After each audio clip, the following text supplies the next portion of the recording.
Donc, la dernière fois, on a vu tout ce qui était membrane plasmique. Alors, membrane plasmique, je vous referai un petit quiz, comme je vous avais dit, avec un Kahoot ou autre, d'accord, dans ce style-là, pour qu'on puisse s'exercer. Merci. Et du coup, aujourd'hui, on attaque le cytosquelette, les jonctions intercellulaires. Donc, la semaine dernière, quand on a vu la membrane plasmique, je vous ai dit, il y a ce fameux tableau avec les récepteurs, les modes de transport entre la cellule, l'extérieur de la cellule, l'intérieur de la cellule qui est à connaître. Là, c'est pareil, on va avoir des gros tableaux récap et je vous dirai à quel moment il faut appuyer vos révisions. Ok ? Donc, nous, on va voir le cytosquelette avec tout d'abord les 3 types de filaments qu'on peut retrouver dans ce cytosquelette, puis les jonctions intercellulaires, ça ira très vite, et quelques petits exercices. Notre cytosquelette, il est composé de 3 types de structures principales. On a des sous-types, mais on y viendra plus tard. Vraiment plus tard. On a les filaments intermédiaires, les microtubules et les microfilaments d'actine. Nous, on va les définir finalement par leur rigidité, leur fonction et leur, leur présence plus ou moins appuyée dans la cellule. Mais vous verrez, il y a vraiment les gros tableaux qui sont faits pour ça, pour vous aider à mieux réviser à la fin. Nous, ici, on a donné comme nom cytosquelette, qui fait penser à quelque chose de rigide, mais en fait, non, c'est pas rigide, d'accord ? On a toujours une certaine souplesse, on n'a pas forcément que de la rigidité dans la cellule, et heureusement, parce que sinon, on aurait beaucoup de mal à se mouvoir. Quand on regarde un extrait de cellules, donc là, vous avez la membrane plasmique, d'accord, le réticulum, peu importe, mais nous, ce qui nous intéresse, c'est ça. On a les filaments intermédiaires, on a les microtubules, et on a, les filaments intermédiaires qui sont un peu partout, des microtubules qui sont les plus gros, et les microfilaments d'actine qui sont ici. Actine, normalement, pour ceux qui ont quelques restes de biologie, ça doit vous faire penser aux muscles, actine et myosine, d'accord ? C'est pas pour rien, parce que cela va avoir une action contractile. On le verra. Donc, les filaments intermédiaires, très clairement, vous allez voir, hein, c'est simple, hein, comme leur nom l'indique, ils sont au niveau intermédiaire de rigidité, etc. Les microtubules qui sont en plus grand nombre et les plus gros, même si le nom micro ne fait pas penser, et les microfilaments qui sont les plus petits. Donc ça, c'est visible au microscope. Il faut les colorer parce que tels quels, on ne les voit pas forcément, d'accord, c'est très très fin, mais ça peut se voir au microscope optique. On va les retrouver dans toutes les parties de cellules, dont le noyau, nucléoplasme, c'est la partie liquide du noyau. Ok ? On y reviendra quand on fera le noyau en lui-même. Donc le nucléoplasme, le cytoplasme est en périphérie sous la membrane plasmique. Ça se comprend, d'accord ? J'ai la cellule, pour qu'elle maintienne un poil sa forme, il me faut quand même une structure, c'est le cytosquelette de base. Puis, à l'intérieur, j'ai le noyau. Le noyau, il faut aussi qu'il se tienne un minimum, et j'ai aussi du cytosquelette à l'intérieur. D'accord ? C'est le système des poupées russes. Vous voyez un peu le principe ? Une plus petite poupée dans une plus petite poupée. Ben là, c'est la même chose, sauf qu'on prend le noyau dans la cellule. Donc les filaments intermédiaires, diamètre intermédiaire comme leur nom l'indique, les microtubules, je vous l'ai dit, c'est le plus épais, et enfin les microfilaments d'actine qui sont les plus fins. Tout ça va avoir différentes fonctions. Donc vous voyez, c'est à retenir. Celui-ci, vraiment, il faut que vous le sachiez sur le bout des doigts. Donc les filaments intermédiaires ont des protéines très différentes dans leur structure et n'ont pas de fonction de dynamisme. Clairement, ça ne va pas bouger, je n'ai rien qui va se passer dessus. Ensuite, on a les microtubules, qui sont composés de tubulines, et qui s'enroulent et se déroulent en permanence. Et enfin, les microfilaments dits d'actine, qui sont capables de s'enrouler et se dérouler aussi en permanence. On va voir que ces filaments, ce cytosquelette, sur lui-même, on va avoir des protéines qui vont venir marcher sur ce cytosquelette pour transporter les différentes vésicules. Vous vous souvenez, on a vu qu'il y avait exocytose et endocytose la semaine dernière, dans les modes de transport. Vous vous souvenez? Donc, une fois que la vésicule a été formée, ben, en fait, elle ne nage pas dans la cellule. Elle est prise en charge par une protéine qui va la transporter sur le cytosquelette. En fait, le cytosquelette, c'est comme si vous preniez les rails d'un train. D'accord?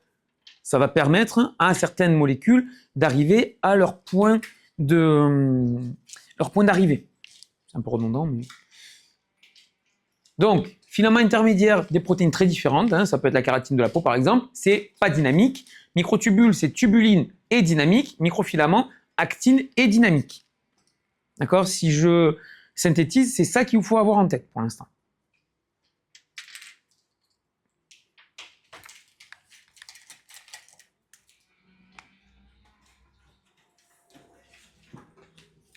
Est-ce que ça va ou est-ce qu'il y a des questions?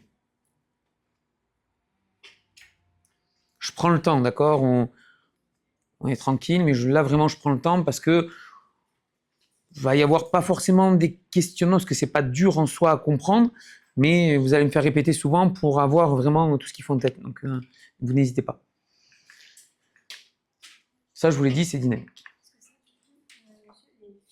Les filaments intermédiaires, les microtubules et les microfilaments, ils sont dans le cytoplasme. C'est ça. Ils sont reliés comme ça. C'est ça. Ben, en fait, c'est C'est vraiment ce que tu as là. Ils sont pas en suspension. Alors, si eux, pour le coup, ils sont en suspension, mais comme ils touchent les extrémités, c'est-à-dire qu'ils vont toucher la membrane plasmique, ils vont toucher au niveau du noyau, ça va toucher aussi l'intérieur du noyau. Donc en fait, eux, ils vont former une espèce de sphère qui va pouvoir bouger à l'intérieur. Voilà, un quadrillage qui va pouvoir bouger à l'intérieur de la sphère qui est la cellule.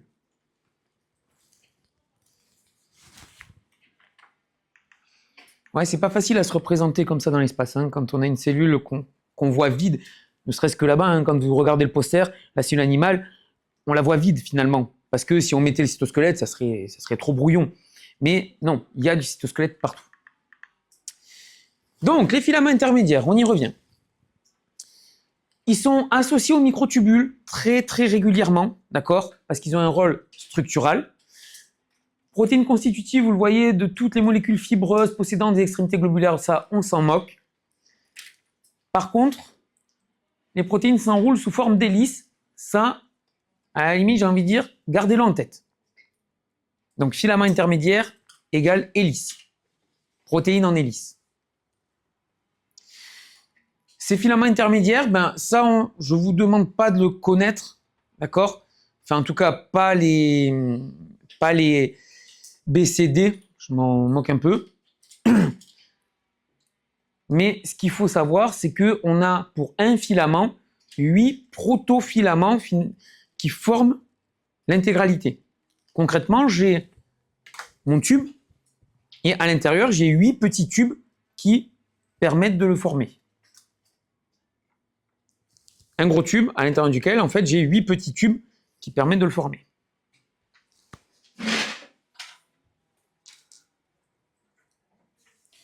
Comme je vous dis, ça, les monomères, les dimères, etc., ça, on s'en moque. Ok? Ça, on s'en moque. Ça, c'est important. D'accord?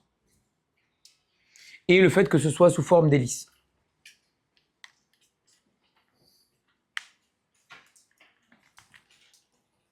Est-ce que c'est bon pour vous? Oui, non? Je sais, c'est ça. Après manger, c'est dur, hein, la digestion. Fort. Mais dites-moi. On a des filaments intermédiaires de familles différentes en fonction de leurs utilités. Nous, ça nous permet de définir l'origine des cellules cancéreuses. C'est pas pour vous, c'est pour les médecins, d'accord, pour les oncologues. Vous en pharmacie, sachez que ça peut se faire. D'accord? En fonction du type de filament intermédiaire rencontré, on sait si on a ou pas des cellules cancéreuses. Ça, par contre, à retenir les fonctions des filaments intermédiaires, maintien de la forme de la cellule. Alors, le maintien de la forme, vous le verrez dans tous. D'accord? C'est normal, c'est le rôle du structure, c'est fait pour. Donc, maintien de la forme de la cellule. Ça maintient la forme du noyau aussi. Solidité du tissu. Tout à l'heure, on a dit que ça pouvait être un peu n'importe quoi, ces filaments intermédiaires, dont de la kératine. La kératine, vous le savez, c'est la peau. D'accord? La peau, les cheveux, les ongles, on en a partout, la kératine. Ben, mine de rien, c'est une des protéines les plus résistantes. D'accord? Sinon, vous ne seriez pas toujours en train de... Comment dire? Vous seriez toujours en train de saigner par la peau, si ce n'était pas aussi résistant que ça, et si ça ne présentait pas une certaine élasticité. Ok? Donc oui, la kératine, ça permet une résistance mécanique. Donc, ces 3 fonctions à retenir.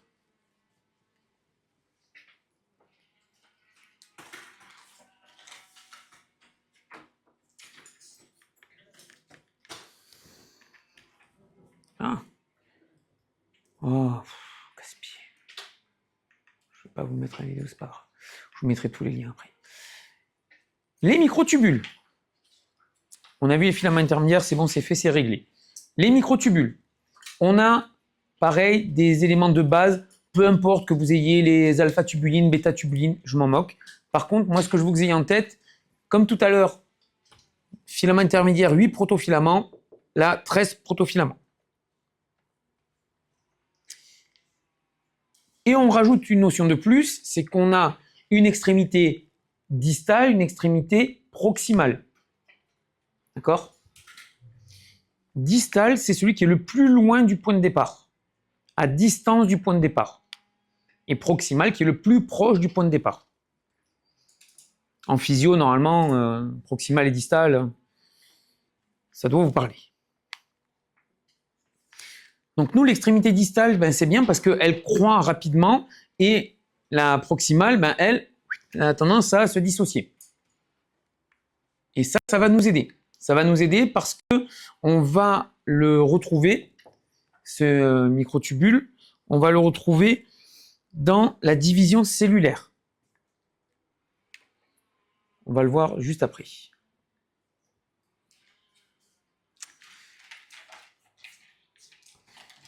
Donc, 13 protofilaments, extrémité distale, extrémité proximale.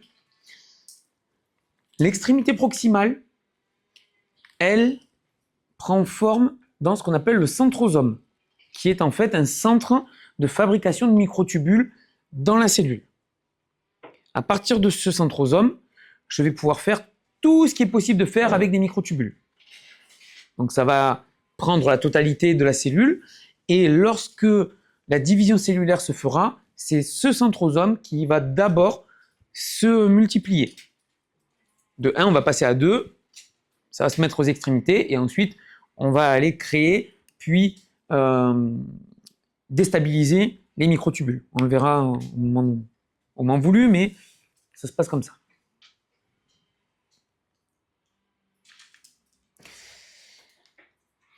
Du coup, il faut que vous ayez ça en tête. La polymérisation n'a pas lieu à la même vitesse aux 2 extrémités. L'extrémité plus, donc l'extrémité distale, va toujours plus vite que l'extrémité, enfin, s'agrandit plus vite que l'extrémité proximale. Ce qui fait qu'on a un effet, justement, de mise en avant de ce microtubule. Ok ?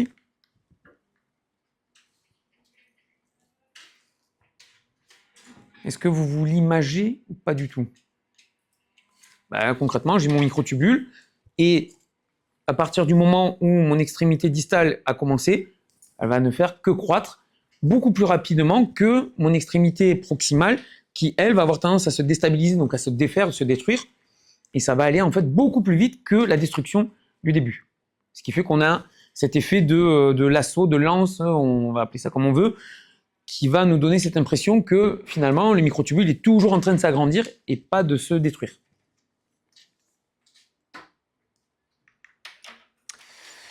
Polymérisation, donc ça s'allonge par addition de sous-unités préexistantes, peu importe, hein, j'en rajoute, ça c'est pas compliqué.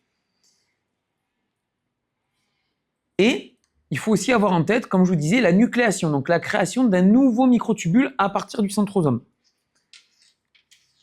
Vraiment, centrosome égale centre de fabrication. Et à partir du centre de fabrication, on a la polymérisation qui nous permet d'augmenter la taille. Là, on vous a mis quelques exemples avec les cellules épithéliales, les cellules musculaires, pardon, les neurones, une cellule en interphase et en mitose.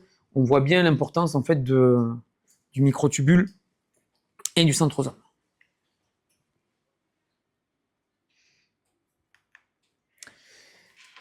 Important pour vous, même si on n'a pas mis à retenir, les poisons de la tubuline. Poisons de la tubuline, on va les utiliser en anticancéreux. D'accord? Alors, ces noms, vincalcaloïdes et taxanes, ce sont des molécules que l'on retrouve dans la nature. Donc, autant vous dire qu'on ne mange pas toutes les plantes. D'accord?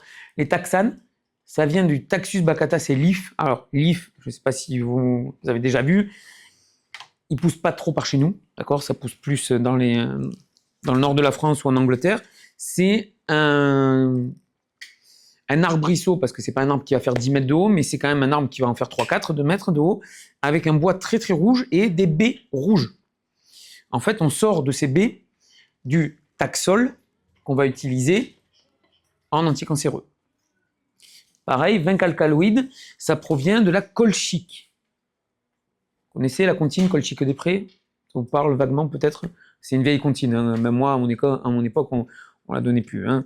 Mais du coup, c'est une vieille comptine, colchique-des-prés, peu importe. Cette colchique, qui est une plante à fleurs, elle va donner les vincalcaloïdes qui sont aussi des anticancéreux. Ok? Et ça, vous ne le voyez qu'à l'hôpital. Donc, c'est dire si la beauté est importante. Oui, dis-moi, Joris. C'est pas la même chose que le colchicine. Si. On a aussi la colchicine, effectivement, qui est un poison de microtubule qu'on utilise dans le colchimax, qui est heureusement pour nous moins puissant que les taxanes ou que les vincalcaloïdes, parce que sinon, ouais, ça serait compliqué. Mais oui, la colchicine, c'est dans le colchimax. Exactement. Alors, l'utilisation dans la crise de goutte, clairement, le mécanisme d'action, il y en a plusieurs. Et c'est vrai qu'on ne sait pas trop comment dire. On ne sait pas trop comment ça se fait que la colchicine n'attaque pas les cellules saines. On se pose la question. Heureusement, pour nous, ça n'attaque pas les cellules saines. Ça n'attaque que les cellules qui sont touchées par la crise de goutte. Alors, la crise de goutte, je ne sais pas si vous savez ce que c'est. C'est des cristaux de... bref, la molécule chimique m'échappe. Mais clairement, ce sont des cristaux qui ont été créés dans l'urine qui vont finalement aller se déposer dans les articulations.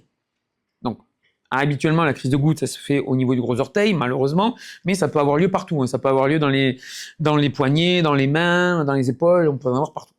Et on ne sait pas trop pourquoi ça n'attaque que ces cellules-là. Et tant mieux pour nous.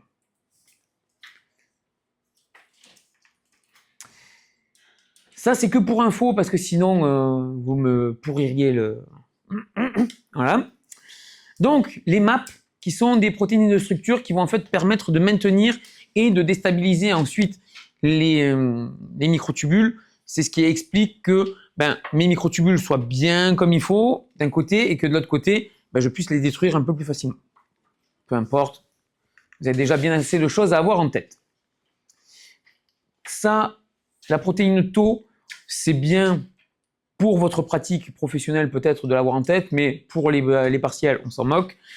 Elle serait incriminée dans la maladie d'Alzheimer et de Parkinson.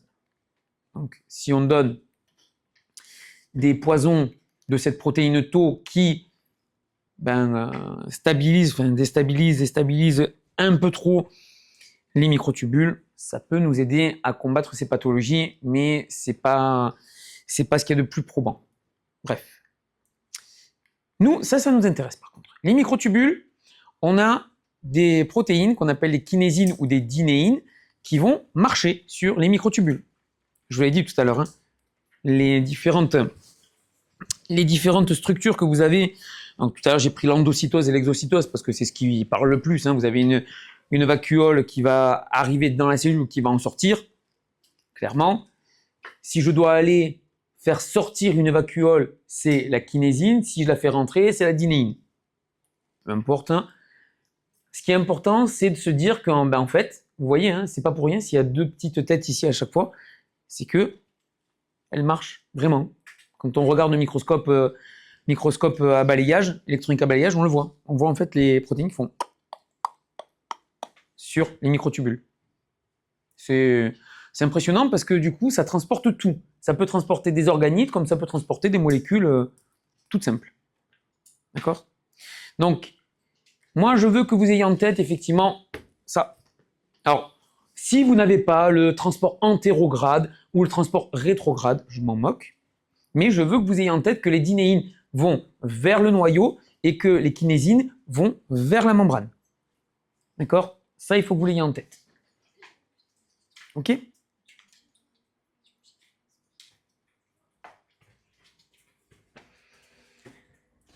Il y en a, hein? Il y en a à retenir. Ça. Alors, parfois, c'est pas écrit parce que celui-ci, comment vous dire, les cours, je les ai tous repris, mais tous, et pour tout le monde, pour tous les dusts de Languedoc au Sillon.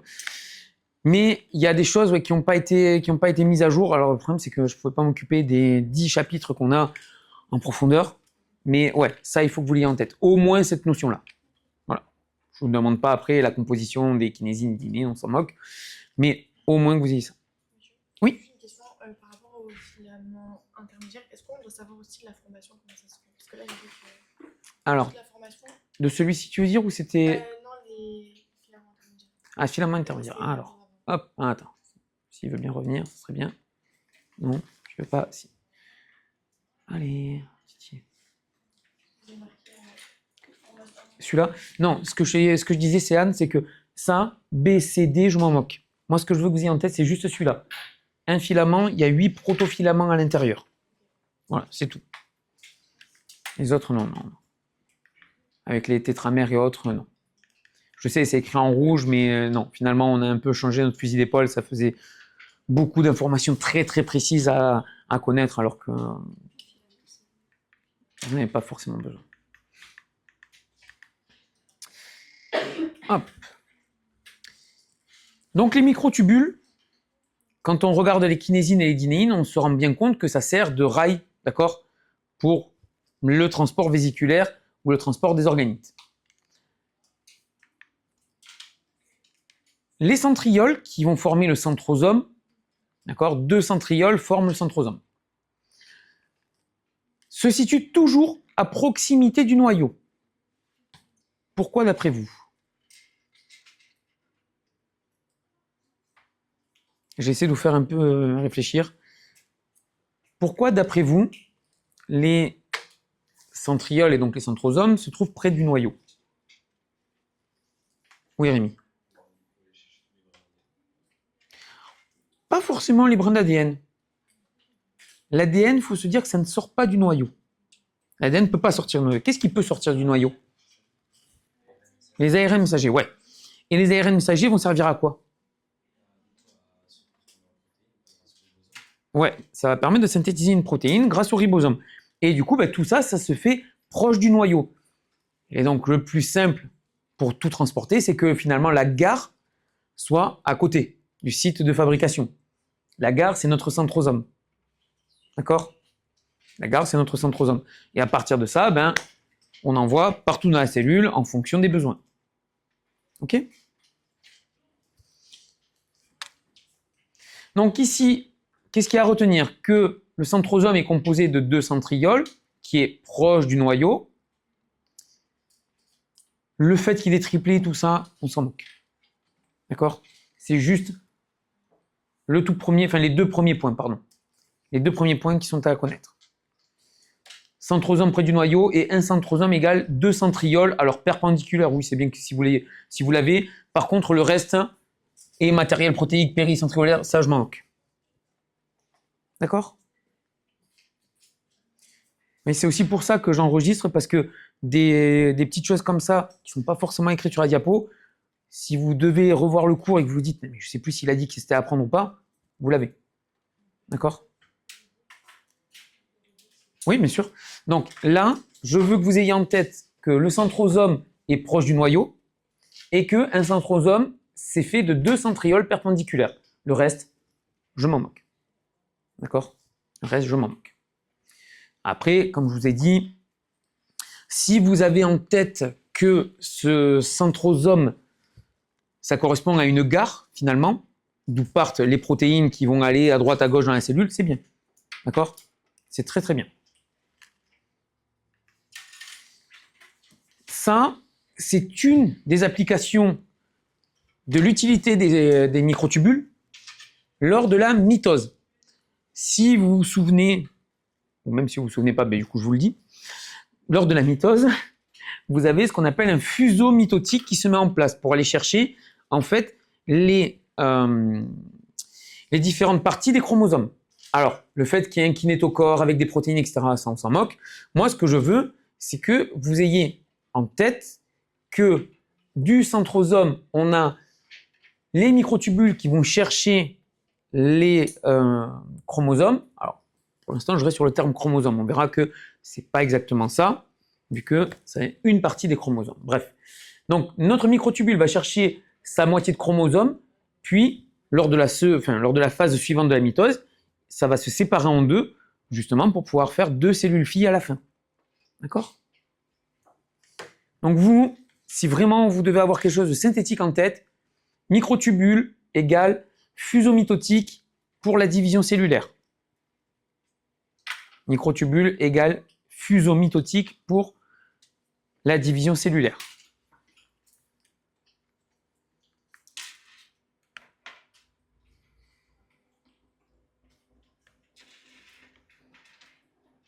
Est-ce que c'est bon? Est-ce que il faut que je réexplique ou ça va aller pour l'instant? Oui, Joris. Oui, le fuseau mitotique, donc lors de la division cellulaire, ce qu'on appelle la mitose, on va avoir la mise en place d'un espèce de gros filet qui va aller chercher chaque moitié du chromosome. Parce que le but de la division cellulaire, c'est finalement d'avoir 2 cellules identiques. Et pour ça, on va aller chercher la moitié de chaque chromosome qui se reformera après. Et pour ce faire, on utilise les microtubules qui ont cette capacité justement à s'étendre et à se détendre. Et c'est ça qu'on appelle le fuseau mitotique. Cette espèce de filet, de lasso, comme vous voulez, qui va chercher sa portion du chromosome et qui va la ramener ensuite vers lui.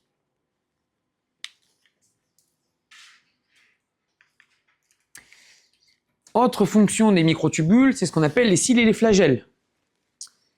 Flagelle, vous l'avez bien, hein, on vous le met là-haut, c'est le spermatozoïde avec son énorme flagelle, c'est du microtubule. Donc ça vous montre bien que c'est dynamique. D'accord? Le reste, donc les 2 points qui sont là, c'est pas grave. Si vous les avez pas, on s'en moque. Moi, ce que je veux au moins que vous ayez, c'est que les microtubules, ce sont les structures des cils et des flagelles de vos cellules. Les cils, vous les rencontrez dans les cellules entérales, les cellules de l'intestin. D'accord? Vous les avez vues en plus. Ça permet d'augmenter la surface en ayant le plus de cils possible et en ayant des villosités avec des cellules qui sont elles-mêmes ciliées, on augmente la surface de façon exponentielle. Ok? Le fait que ça se déplace, peu importe, d'accord? Je me moque que vous ayez en tête le phénomène de déplacement. Vous vous doutez qu'il faut de l'énergie pour le faire, parce que sinon ça ne bougerait pas tout seul, d'accord? Surtout chez le spermatozoïde. Mais oui, il me faut de l'énergie pour faire tout ça, et forcément l'énergie, je l'obtiens en grande quantité par l'hydrolyse de l'ATP. Ça, c'est toujours votre truc, hein, votre essence dans le moteur, c'est l'ATP. Ok? Est-ce que c'est ok pour tout le monde? Allez, dis-moi où ça a commencé. Alors, il faut se dire que là, tu n'as que des microtubules. D'accord? Et ces microtubules, alors comme c'est des toutes petites structures, finalement, on ne les voit pas, sauf qu'il y en a tellement que ça peut former le flagelle que tu as là-haut. Ok? Et pour ça, pour pouvoir avoir cette fonction de mobilité, on va, alors le fait qu'il y ait des dinéis et autres, on s'en moque, mais il faut se dire que j'ai besoin d'ATP. D'accord? Comme pour tout ce qui va nous nécessiter, pour tout ce qui va nécessiter de l'énergie dans notre corps, c'est l'ATP qui est utilisé en grande majorité. D'accord? Donc, microtubule plus ATP, je bouge. Concrètement, c'est ça. OK? Et c'est aussi utilisé, donc les flagelles, c'est beau, c'est très très gros, et aussi dans les cils. Donc les cils, ça vous les avez vus, les cellules ciliées des parois de l'intestin, par exemple. D'accord? Quand vous avez fait votre physio, vous avez fait votre physio digestive. D'accord. Donc, vous avez des cellules qui sont ciliées, c'est pour augmenter la surface d'échange. Et après, j'ai encore les villosités intestinales qui me permettent encore plus d'augmenter les surfaces d'échange. OK? Est-ce que c'est bon, Roman? D'où j'ai. Enfin, c'est pour ça que je débute dans la première. Que c'est dynamique. Oui. Oui, oui. C'est un gros rôle dynamique. Ouais.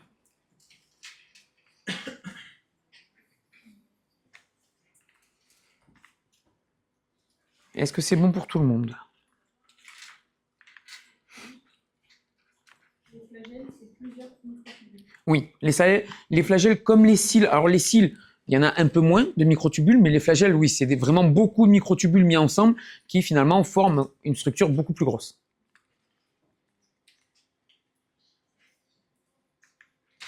Donc ça, c'est finalement la synthèse de tout ce qu'on vient de dire. Les fonctions, maintien rigidité de la cellule, avec cette fonction de dynamisme aussi, de transport intracellulaire, de mouvement, de déplacement de cellules, d'organisation du cytosol. Donc ça, tous ces points-là, il faut que vous les ayez en tête, tout par cœur. Allez, j'en rajoute encore. Voilà, c'est ni plus ni moins que la synthèse de tout ce que je viens de dire. Ok? C'est ni plus ni moins que ça.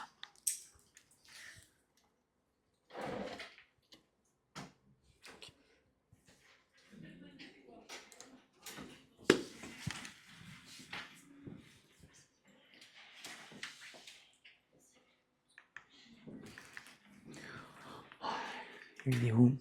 Alors, les vidéos, je ne sais pas s'il y a les liens, mais je vous les mettrai. De toute façon, je vous les remettrai tous. Les vidéos, elles sont sympas pour avoir un petit aperçu si vous avez du mal à le voir, d'accord? Mais à vous l'imaginer plutôt. Mais ouais, c'est une bonne chose. Est-ce que c'est bon pour tout le monde, du coup, sur les fonctions des microtubules? Oui. Dis-moi, Sarah. Non. Juste le nombre de protofilaments qui composent la structure, non. Non, non, non. On oublie, c'est beaucoup trop précis pour vous, ça ne vous servira à rien, d'accord? Vous, ce qui est intéressant, c'est effectivement de savoir qu'il y a des protofilaments et que quand je donne un médicament, ça va jouer là-dessus. Voilà, c'est tout. Donc, on passe aux microfilaments d'actine, d'accord, qui sont extrêmement abondants dans la cellule. C'est votre maillage de base qui va former, comment dire, qui va donner sa forme à la cellule. Et on en a différents types. On a de l'actine alpha dans les cellules musculaires, qu'elles soient striées ou lisses. Et dans les autres types cellulaires, on a de l'actine bêta et gamma, mais peu importe, vous retenez que c'est de l'actine. Point. Et qui dit actine dit fonction dynamique. Parce que je vais pouvoir faire une contraction grâce à de l'actine.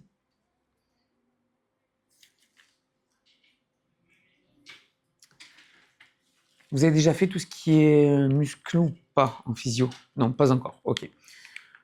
Donc je ne sais plus comment c'est abordé, mais j'espère que vous n'avez pas tout à l'intérieur, parce que sinon c'est un peu pénible à apprendre.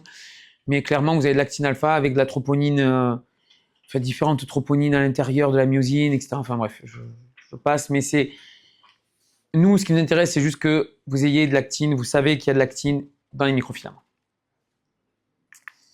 Donc on est parti. L'actine va se polymériser pour donner des filaments d'actine. Donc on passe d'actine, G, actine globulaire, c'est les petits globules, à actine F, actine en forme de filament. Et ça, ça va pouvoir contrôler la polymérisation et la dépolymérisation. Enfin, on va pouvoir exécuter un contrôle de polymérisation et dépolymérisation sur l'actine. C'est très très simple, parce que ça s'est mis ensemble, ça peut tout à fait se défaire. D'accord? Ça peut tout à fait se défaire. Et vous voyez, la polymérisation sera plus rapide du côté extrémité distale, peu importe. Elle nécessite de l'ATP et des ions magnésium. Donc, quand on a des crampes Parce que pour rappel, actine alpha, cellule musculaire. Quand on a des crampes, il faut prendre du magnésium. C'est pas pour rien. Ok? C'est pas pour rien.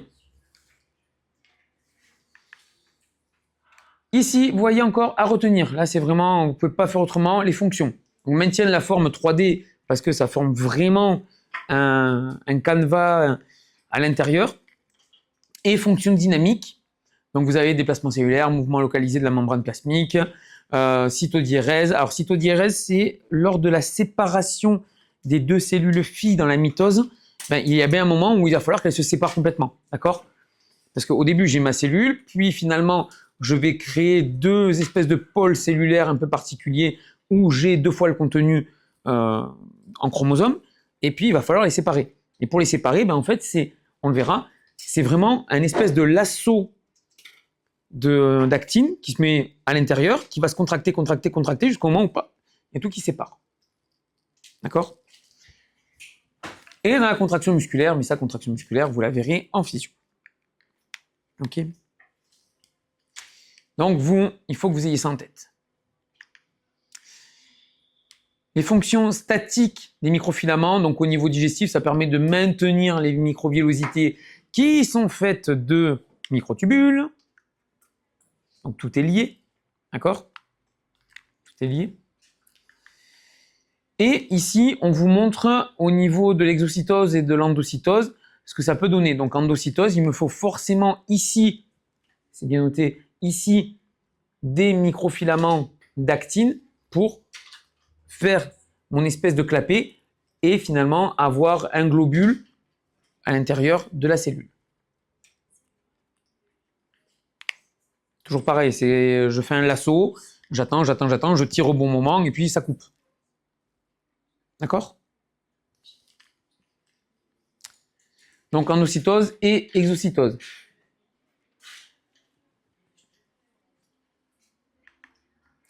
Ça, c'est que pour info parce que ce sera en physio. C'est les structures de base de... Alors ça, c'est imagé bien évidemment, mais ce sont les structures de base de vos muscles striés squelettiques.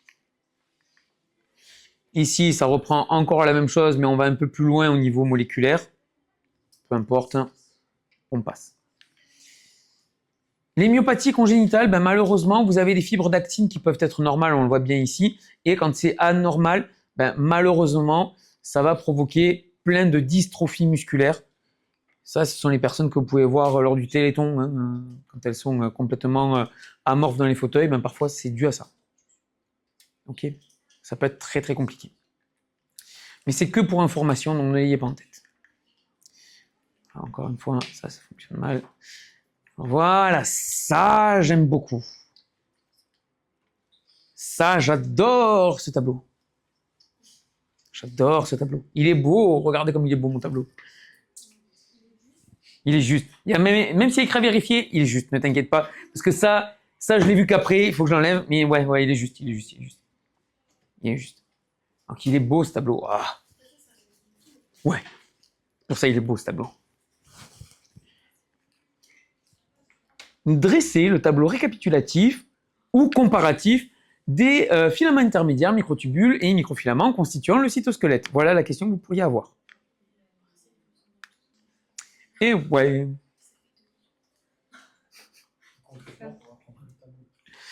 Ah ouais, là, avec toute la question que je viens de donner, tu me fais le tableau, c'est bon.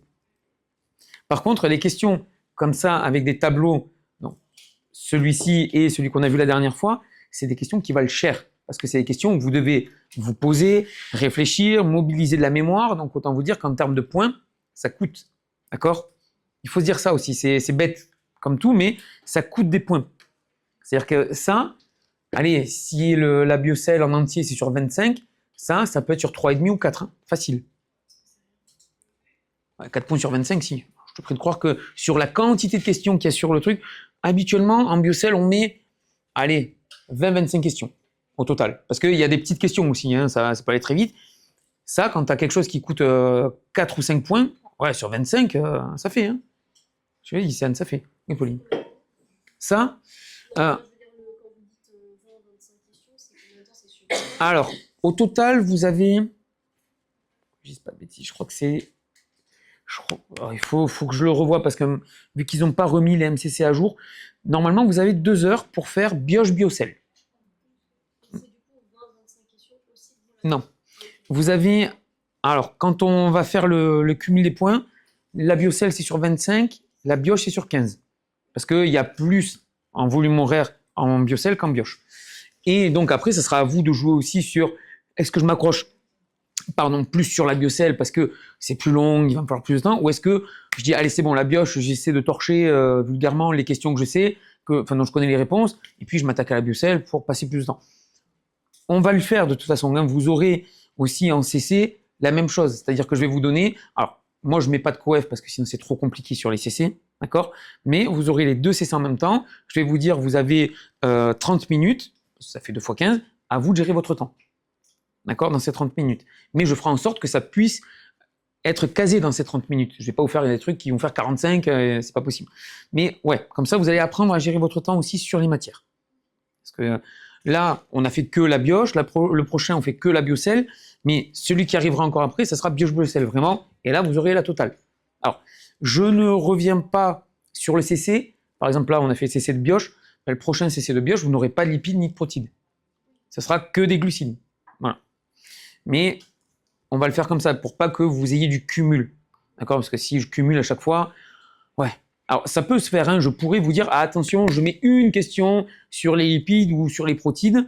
Comme ça vous oblige encore à remobiliser les cours, chose qui est pas bête, mais arrivé à la fin du semestre, vous allez me dire, ah, monsieur, c'est bon, là j'en ai marre, on se tape tout le cours depuis le début. Ouais, mais au final, au partiel, c'est ce que vous allez faire aussi. Donc, je le fais pas pour l'instant, parce qu'on n'a pas décidé dans l'ensemble des centres de le faire, mais je pense que je proposerai quand même qu'on puisse mettre au moins une question de ce qui est arrivé pour que ça vous oblige à réviser en continu, même si c'est pas à réviser à fond, mais au moins que vous revoyez déjà le cours qui est passé, même il y a un petit moment. Parce que ça peut vous faire que du bien pour le partiel à la fin. Non, non, non. C'est que la première fois. Oui. C'est que la membrane. Oui, oui, oui. Premier CC, membrane plasmique, les généralités, mais généralités, je vous ai dit, il y a quoi? Il y a peut-être une définition à connaître et c'est tout. Donc non, vraiment, membrane plasmique. Ouais. Donc ça, voilà, il faut le connaître par cœur. S'il y a des questions, vous n'hésitez pas, mais il faut vraiment bosser. Là, malheureusement, j'ai presque envie de dire, c'est bête et méchant, hein, mais il faut l'apprendre par cœur déjà une première fois pour se dire, ah, est-ce que j'ai des questions? Est-ce qu'il y a un truc que j'ai pas compris? Parce qu'on est allé dans le détail, et là, finalement, on a un peu moins de détails. Mais ouais, il faut arriver à le comprendre et à se l'approprier. Oui, Joris. Oui, oui, là, il manque que les protofilaments. Donc, je vous ai demandé juste d'apprendre le nombre, pas la formation. Ok. On se fait une petite pause, 5 minutes. Vu qu'on a 4 heures ensemble, on y va molto bene, hein, d'accord? On va faire des petites pauses de temps en temps, sinon vous allez me flageller, hein, pour reprendre le terme, hein, à la fin de l'après-midi.